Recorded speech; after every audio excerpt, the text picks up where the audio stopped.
guys, and welcome to number 11 of our 30 years in the making. We're at Wrestlemania 11, where things start to change a little bit. We'll call it we're not going to call it Wrestlemania 11. We're going to call it Celeb Fest. Okay. Ball Fest. That as well. We're in the Hartford Civic Centre. We'll get it out. 16,305 in 1995. Again, we have Jerry Lawler and Vince McMahon as the commentary team. The quietest intro to WrestleMania of all time. We have audio problems right at the beginning when they're trying to tell us who's doing the national anthem. Whoever's doing the national anthem is fucking awful. It turns out they're blind, so Chipmunk over here is giving her the benefit of the doubt. No, she was awful. It gave me a headache. We go straight into the first match. Allied Powers, which are Lex Luger and British Bulldog, defeating Blue Brothers, Jacob and Ellie, with Uncle Zebekia, I'm going to say, in 6 minutes 34 seconds. One word to say this match: boring. Power slam from British Bulldog for the win. That was it. That's that match done. We then get to see that JR is at this WrestleMania. He interviews the Blue Brothers as they throw their tantrum. Some guy is backstage. I think he's like a celebrity. He's introduced later on, but I really didn't care by that point. He's backstage. Can't hear what he's saying because we get more audio problems. Literally plague the whole of this WrestleMania, because then we go over to the 1-2-3 Kid. And he has audio problems with his interview of Razor Ramon, which goes into the next match. Razor Ramon with 1-2-3 Kid. What are you doing? It's definitely recording. It's definitely recording. Yeah, you've just totally ruined this video. Sorry. Anyway, Razor Ramon, we're going to keep it in. Razor Ramon with 1-2-3 Kid, aka X-Puck, defeating Jeff Jarrett with Rhodey, aka Road Dogg, for the WWF Intercontinental Championship in 30 minutes 32 seconds. He doesn't win the belt though because it's by disqualification. Jarrett jumps over Ramon, which is quite nice, but Ramon turns it into a cover. We also get a Razor's Edge from Razor Ramon, but Rhodey stops it. And then we get the ending is basically Razor's Edge, but Rhodey comes in to stop the pin, which causes the disqualification. After the match, 1-2-3 Kid, who eventually becomes X-Puck, does a load of high kicks until Jeff Jarrett comes in and attacks him. He sticks him in the figure 4 leg lock, and Rhodey's beating him down while he's in the figure 4 leg lock. Razor Ramon does this really weird thing where he attacks Jeff Jarrett but doesn't break up the figure 4 leg lock. So 1-2-3 Kid stays in the figure 4 leg lock. Stupid.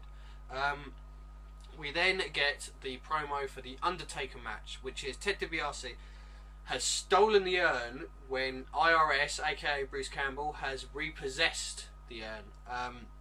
And then we go into the match. Undertaker with Paul Bearer defeating, obviously, King Kong Bundy with Ted DiBiase in 6 minutes 36 seconds. Very weak.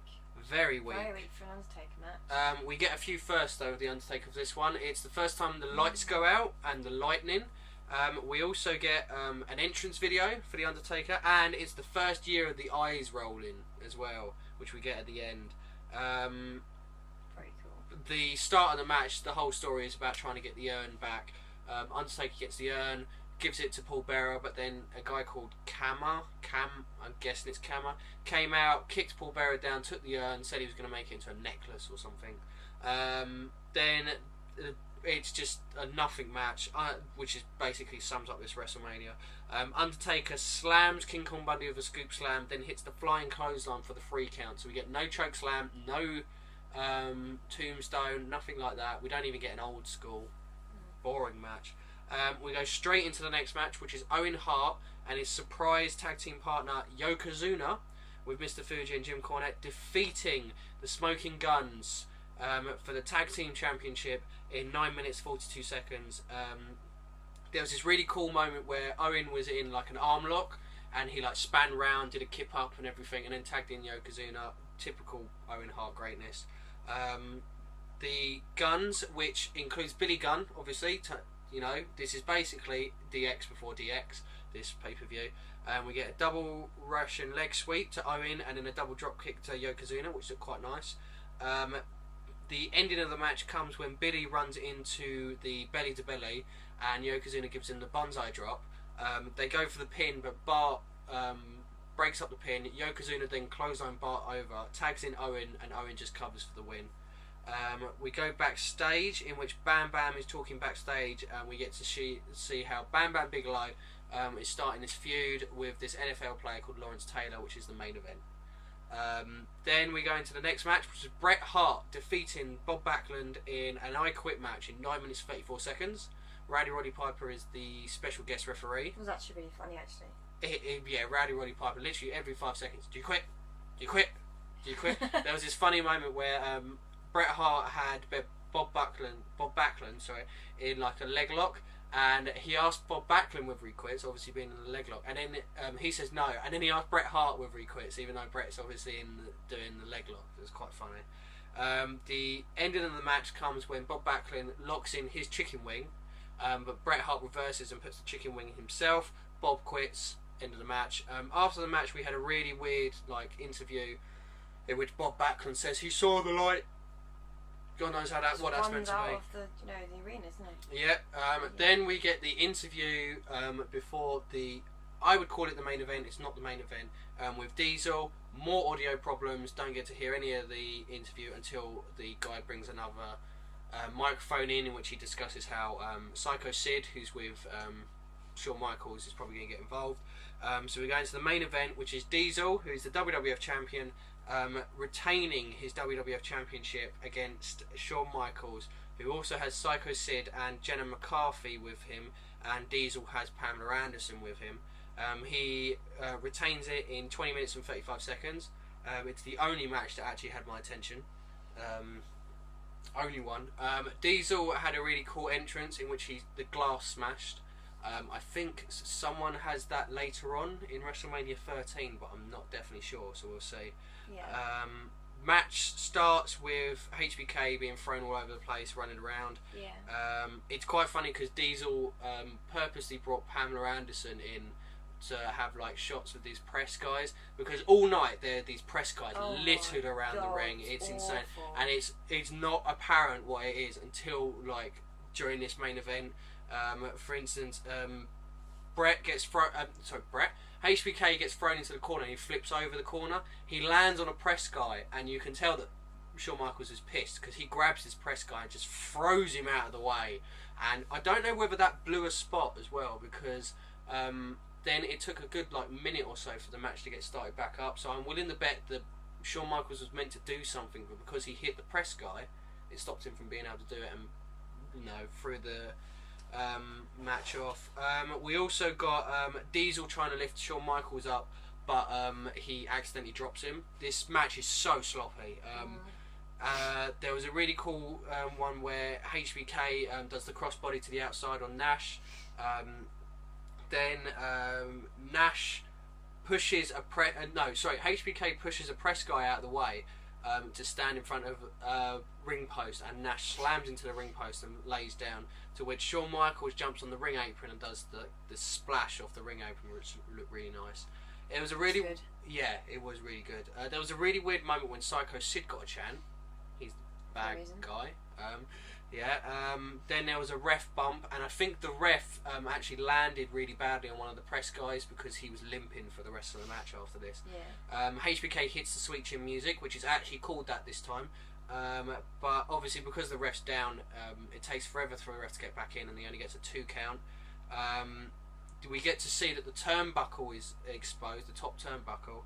HBK jumps into a sidewalk slam, and then Diesel decides to flip HBK. Obviously he was meant to go into the top turnbuckle, but they were so far away that HBK went into the second turnbuckle, so that got blown.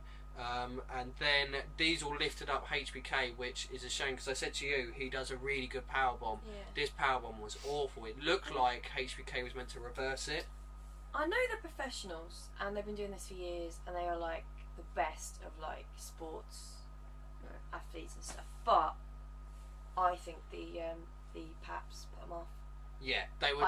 There's too many. They put them off. I think they made them nervous because every time they went to do anything, there was somebody going over the other side of the ring, and HBK's HBK match, people are flying over the edge of the ring like all the time. Even the amount of times HBK was pulling people away. Exactly.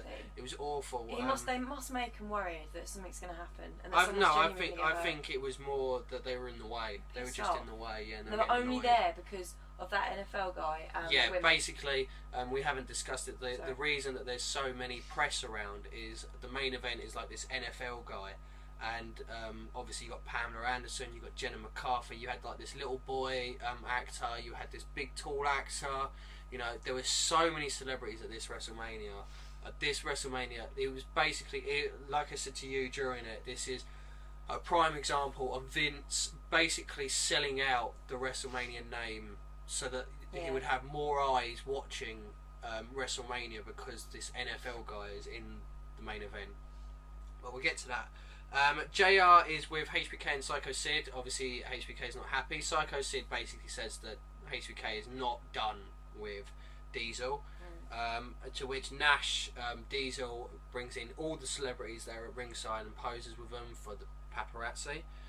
Then we go into the main event, which is Lawrence Taylor, who's an NFL guy and he has all his cronies with him, defeating Bam Bam Bigelow with Ted DiBiase in 11 minutes 42 seconds. Basically, nothing really happens. The win is when Lawrence Taylor tackles Bam Bam Bigelow, which I would like to say looks fucking shit for WWF, because if an American footballer can come in and beat someone in the main event, what's the point?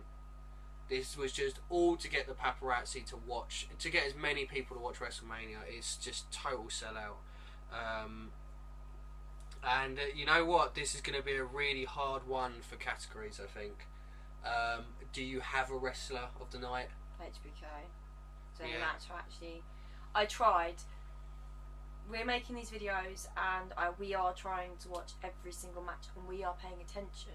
But sometimes you physically can't. You're sitting in front of it, watching it, and it's just nothing's happening. Nothing's happening. And HBK was the only one that actually caught my eye because I already like him. Really. There was nothing interesting tonight at all. I'm actually going to bypass because, like you said, HBK was good, but he wasn't great tonight. He wasn't a good HBK. No. There was too many spots blown in the main event. The WWF Championship match. There was so many spots blown. Even the Undertaker was not fun to watch. You know, Owen Hart wasn't good. This was a really bad WrestleMania, so I'm not giving it to anyone. The same as I'm not going to give match of the night to anyone. There wasn't a match of the night at all. There wasn't. We can't give these awards just for the sake of giving these awards. No. The same as there was no WrestleMania moment for me, not one at all. I quite like that Pat being thrown out the way because I think they deserved it. Yeah, that was it. And there was no commentator line at all. So this is actually going to be the only review in which I don't give any awards out to. Out of 10. Out of 10. 1 out of 10. It's just an awful. There is just no redeemable match on this card. 1 out of 10. I'm giving it as well. Half out of 10 for HBK. Half out of 10 for Brett. Yeah. That's it. It is such a shame because we watched the last WrestleMania and obviously HBK, Brett, Owen, they just stole the show. And this year's WrestleMania, Brett is in a really slow match with Bob Backlund, which is boring. I mean, the Shawn Michaels and Diesel match could have been really good, but it's just blown. Yeah. It's really sad to see some wrestlers you know can do so much better, and I mean, given such a shit stage to perform on, like. Well, you can tell that everything was an afterthought. It was all built up to the main event of NFL players, and that's not how you should be doing a WrestleMania. Football, not wrestling. Yeah, this is meant to be the best wrestling show, and you're building it around an American footballer. Especially because a lot of people now, at the time, would have watched that, really excited about watching that because you've built it up. Shouldn't it be your best WrestleMania ever? Yeah. Exactly. Not shittest. You don't want to bring these people in just to watch the American footballer. You want to have them something to keep watching. They're not going to keep watching. They're not going to watch it. If they do, then they're in for an amazing time because it only gets better. It can only get better. Well, we've seen some boring WrestleManias, but... Well, you say it gets better. WrestleMania 13 next. We're in Arrowhead Pond in California. Here's a few matches. We have the WrestleMania debut of Stone Cold Steve Austin going against Savio Vega. We have the WrestleMania debut of Triple H facing against Ultimate Warrior. Yay! Is that as in original Triple H, or is this? He's called Hunter Hearst Helmsley, but it is Triple in H. his jacket and everything. No. Okay. You're in for a treat for this one. I think he's in his snob gimmick.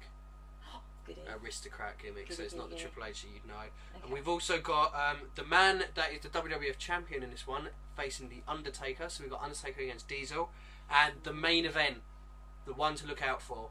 Okay, do you want to know? No, that was a surprise. Yeah. Okay, she can't hear me. Shawn Michaels, Bret Hart, Iron Man match for the WWF Championship. It's going to be good. Right, it's okay, I'm done. Okay. So, you know the matches, I know the matches, she knows some of the matches. He obviously knows the matches, but I reckon he'll keep a secret. Yeah, you best do. So, that was hopefully our last bad WrestleMania. Okay, so we'll see. They can't all be good. No, we don't expect them all to be good, but we at least expect one good match on the card. But that was WrestleMania 12. I forgot what WrestleMania it was. Oh no, it's WrestleMania 12 that's next. Yeah. Sorry, I've been saying 13. Totally wrong.